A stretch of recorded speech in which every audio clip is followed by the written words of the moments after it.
నమస్తే. గురు భగవానుడు ఆరుద్ర నక్షత్రానికి వెళ్తున్నప్పుడు మనం ఆ నక్షత్రం యొక్క ట్రాన్సిట్ వివరాలు ఎలా ఉంటాయి, ఆ ఎఫెక్ట్స్ ఎలా ఉంటాయి అనేది తెలుసుకున్నాం కదా. అయితే ఇప్పుడు గురు భగవానుడు రేపు పొద్దున అంటే ఉదయం రేపు ఆగస్టు 13వ తారీఖు ఉదయాన్నే 5:44 ఆయన పునర్వసు నక్షత్రంలోకి ఆయన ట్రాన్సిట్ అవ్వడం జరుగుతుంది. This is an astronomical transit అండి. So it will have a great influence on the entire world politics, తర్వాత వరల్డ్లో పీపుల్ మీద, పీపుల్ లైఫ్స్ మీద, బిజినెస్ కండక్ట్ చేసే విధి విధానాల మీద, రకరకాల అంశాల మీద, ముఖ్యంగా ఎడ్యుకేషన్ సంస్థల మీద, ఎడ్యుకేషన్ విధి విధానాల మీద, స్ట్రాటజీ మీద, సిస్టమ్ మీద, ఇటు ప్రిన్సిపల్స్ మీద చాలా చాలా ప్రొఫౌండ్ ఇన్ఫ్లుయెన్స్ అనేది రేపు ఉదయం నుంచి వరల్డ్ మొత్తం చూస్తుంది. అయితే it's a very beautiful transit. గురు భగవానుడు ఆరుద్ర నక్షత్రం మీద ఉన్నప్పుడు జూన్ 14 నుంచి ఆల్మోస్ట్ రేపు ఆగస్టు 13వ తారీఖు పొద్దున్న 5:44 వరకు ఉన్నారని చెప్పుకున్నాం కదా. అయితే ఈ పర్టిక్యులర్ ట్రాన్సిట్ మాత్రం వరల్డ్కి అంత ఫేవరబుల్ ట్రాన్సిట్ అయితే కాదు. వరల్డ్కే కాదు, మానవాళికి కూడా, హ్యూమన్ కైండ్కి కూడా, ఎవ్వరికి కూడా, ఏ జీవికి కూడా అంత పెద్ద కలిసి వచ్చే టైం అయితే ఇది కాదు. ఇక్కడే మనం రకరకాల అంశాలు విన్నాము, రకరకాల భయాలకి హ్యూమన్ కైండ్ లోన్ అవ్వడము. ఎగ్జాంపుల్స్లోకి వెళ్ళొద్దులేండి, because I don't like speaking about negativity. So అటువంటి వాటి మీద ఫోర్స్ ఎక్కువ ఉండడం, ప్రెషర్ ఎక్కువ ఉండడం.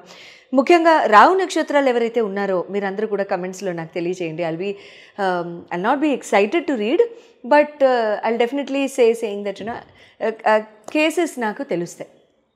ముఖ్యంగా ఆరుద్ర, శతవిష అండ్ స్వాతి నక్షత్ర వీళ్ళ ముగ్గురికి కూడా ఎట్లా ఉండింది ఈ 2 months అనేది మీరు చక్కగా తెలియచేయచ్చు. అంటే ఎట్లా ఉంటుంటుంది అంటే బాగా సప్రెషన్కి గురవడం కూడా, లేకపోతే లైఫ్ని పెద్దగా ఎంజాయ్ చేయలేకపోవడం, నిదానంగా వైరాగ్యం కూడిన జీవితంలాగా ఉండడం.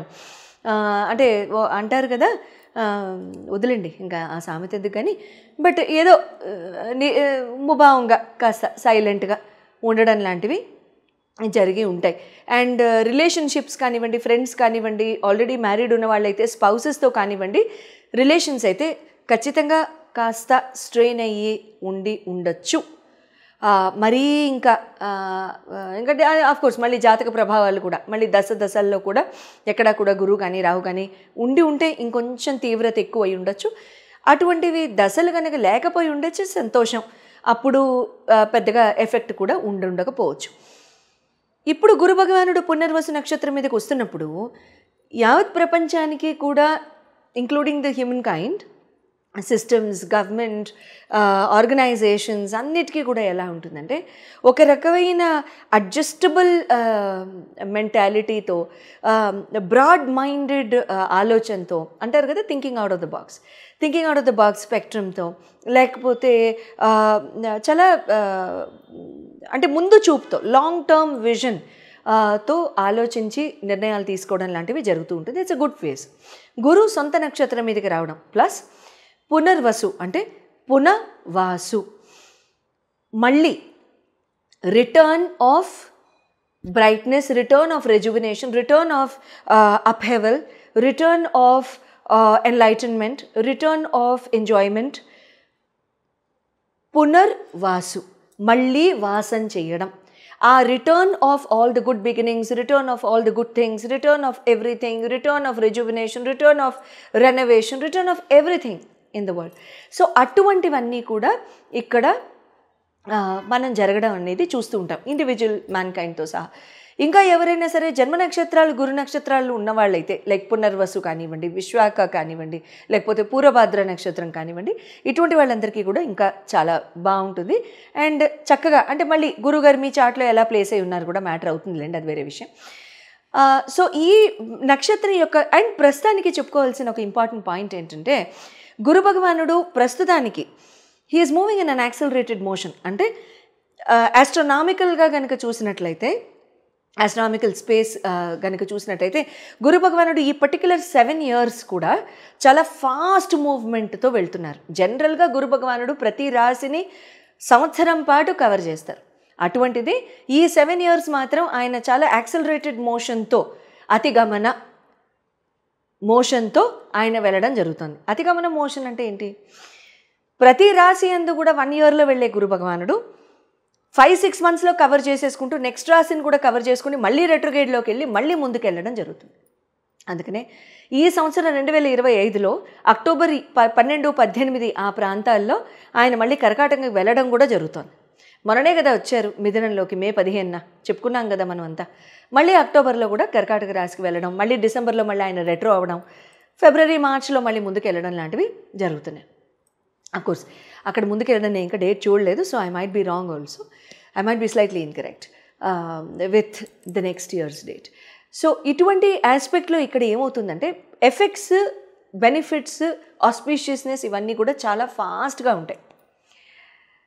అయితే ఈ అంటే ఇంకేదైనా జాగ్రత్తలు తీసేసుకోవాలా అనేసి మీ మనసులు అక్కడ జంప్ అయిపోతున్నాయని తెలుసు. But I'm not such a person who can speak about that. అంటే ఛాలెంజెస్ ఏముంటాయి అనేది నా నోట్లో నుంచి మీరు ఎప్పుడు వినరు, సో అది నేను చెప్పను. సో ఏదైతే ఆస్పీషియస్గా ఉంటుందో, ఏదైతే బెనిఫిట్స్ ఉంటాయో అది మాత్రం చెప్పిస్తాను, సరేనా? వస్తూనే ఉంటాయి లేండి, అది వేరే విషయం. దైవభక్తి, శ్రద్ధ, తర్వాత మన మంచితనం కాపాడితే ఇవి కాపాడాలి, అంతే. ఓకే, చెప్పుకుందామా మరి? అయితే ఈ 309 days ఎలా ఉంటుంది అనేది కనుక మనం చెప్పుకున్నట్లయితే ప్రతి రాశికి కూడా నేను 150 డివైడ్ చేశాను. సో 150 days, ఫస్ట్ 150 ఎలా ఉంటుంది, సెకండ్ 150 ఎలా ఉంటుంది అనేది నేను మీకు చెప్తాను. But at the same time each రాశి, ఎవ్రీ రాశి వాళ్ళు మీ రాశిని బట్టి ఏ రకంగా కొంచెం జాగ్రత్త తీసుకోవాలి అనేది, అంటే ఏం చేస్తే ఇంకొంచెం బెటర్ ఆఫ్గా ఉంటుంది, అంటే కేక్ తిన్నట్టుగా ఉంటుంది ప్రతిరోజు అనేది చెప్పుకుందాం, సరేనా? సింహరాశి వారందరికీ కూడా గురు భగవానుడు పునర్వసు నక్షత్రంలోకి ట్రాన్సిట్ అవ్వడం అనేది మీ రాశి మీద ఎటువంటి ప్రభావం చూపిస్తుంది అనేది తెలుసుకుందాం.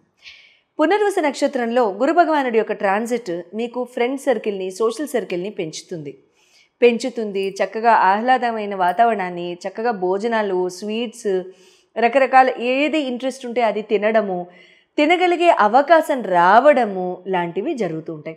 Functions, social gatherings, meetings, parties etcetera ఎక్కువ అటెండ్ అవ్వడం లాంటివి జరుగుతూ ఉంటాయి. ఇంట్లో కూడా ఆనందకరమైన వాతావరణం, హోమ్ ఇంటీరియర్సు, గృహప్రవేశాలు చేసే అవకాశాలు రావడము, భూమి పూజలు చేసే అవకాశాలు రావడము, నలుగురికి భోజనాలు పెట్టుకునే అవకాశాలు రావడం లాంటివి జరుగుతుంటాయి. చిన్నదైనా సరే ఎవరినైనా కేటరింగ్ వాళ్ళకి ఇద్దామనే తలంపు ఖచ్చితంగా వస్తుంది. ఎవరైనా సింహరాజు వాళ్ళకి ఇలా జరిగితే మాత్రం కమెంట్స్లో రాయండి, I will get happy. At the same time ఇక్కడ ఏమవుతుందంటే మీకు సోషల్ గ్యాదరింగ్స్ ఎక్కువ అవుతాయి కదా, ఎప్పుడైనా సరే కొంచెము ఒక్కొక్కసారి ఇక్కడ మీకు కాస్త అంటే పెద్ద కోపాలు, తాపాలు అటువంటివి ఏమీ ఎక్కువ ఉండవులేండి కానివ్వండి. కాకపోతే మీరు బిజీగా ఉండడంతో ఒక్కొక్కసారి ఎవరినైనా అవాయిడ్ చేయడానికి ట్రై చేయడానికి అవకాశాలు ఉన్నాయి, అలా మాత్రం చేయకండి. తర్వాత మీకేమైనా మోటివ్స్ ఉంటే, ఆబ్జెక్టివ్స్ ఉంటే, ఏదైనా డ్రీమ్స్ ఉంటే అవి క్విక్గా రాసేసేయండి. మీరు ఎప్పుడైతే అవి రాస్తారో అవన్నీ కూడా చక్కగా సఫలీకృతం అవుతాయి. So they'll get to completion. Okay, and అవన్నీ కూడా మీకు చాలా చక్కగా మీరు ముందుకు వెళ్ళడానికి అవకాశాలు ఉంటూ ఉంటాయి. ఏదైతే రాస్తారో మీకు అవన్నీ కూడా డ్రీమ్స్ ఫుల్ఫిల్ అవ్వడానికి కూడా అవకాశాలు ఉంటూ ఉంటాయి. ఏ డ్రీమ్ అయినా రాయొచ్చా? మాది చిన్న డ్రీమ్ అండి. Dreams can never be small or big అండి, they very big for you. Your heart is special, so that is important. నీ డ్రీమ్ నాకు బిగ్ అవ్వచ్చు, స్మాల్ అవ్వచ్చు, మాది నీకు స్మాల్ అవ్వచ్చు, బిగ్ అవ్వచ్చు, ఇమ్మెటీరియల్. అది చూసే మనసు, వినే చెవులకి బట్టి ఉంటుంది, అంతే కదా. సో అటువంటివి ఏమీ ముఖ్యమైనవి కావు. So it is what ever is important is అది మీకు ఇంపార్టెంటా కాదా, అది మీకు ఎంత పెద్దది, అది మీకు ఎంత ఆనందాన్ని చేకూరుస్తుంది, దట్ ఈజ్ ఇంపార్టెంట్, అంతేనా. సో ఈ రకంగా చేసుకోండి. అండ్ తర్వాత ఎక్స్పెన్సెస్ కొంచెం ఎక్కువగా ఉంటూ ఉంటాయండి. హోమ్ ఇంటీరియర్స్, ఇల్లు అవి కొనడంలో అన్నీ ఆహ్లాదకరమైన వాతావరణానికే ఉంటాయి తప్ప చెడుకి మాత్రం ఉండవు, underline. But terms and conditions strictly apply. లగ్నాన్ని బట్టి కూడా ఉంటుంది, జరిగే దశల్ని బట్టి కూడా ఉంటుంది. రావు కూడా ఉన్న చోట అండ్ తర్వాత శనీశ్వరుడు కూడా మీకు అష్టమంలో ఉన్నారు కాబట్టి టర్మ్స్ అండ్ కండిషన్స్ అప్లై అని చెప్పాను. But at the same time మళ్ళీ November 30th తర్వాత సిచ్యువేషన్ మారదని చెప్పలేము, ఎందుకంటే శని మళ్ళీ రెట్రో నుంచి ముందుకు వెళ్ళిపోతారు కాబట్టి. సో అక్కడ దశల్లో కనుక మళ్ళీ శని వచ్చి కూర్చుంటే కాస్త జాగ్రత్తలు తీసుకోవాల్సిన అవసరం ఉంటుంది. స్క్రీన్ మీద ఎలా కూడా నంబర్స్ డిస్ప్లే చేయబడ్డాయి కాబట్టి ఖచ్చితంగా మీరు కాల్ చేసి అపాయింట్మెంట్ తీసుకోవచ్చు. ఆదిత్య హృదయం తర్వాత విష్ణు సహస్రనామం ఈ రెండు పఠించండి, ప్రతిరోజు పఠించండి. ఆదిత్య హృదయం పఠించేటప్పుడు please ensure saying that morning time 7 o'clock లోపు ఆదిత్య హృదయం కంప్లీట్ అయిపోవాలి. విష్ణు సహస్రనామం కూడా అదే టైంలో చేసేసేయండి, శుభంగా ఉంటుంది. శుభం.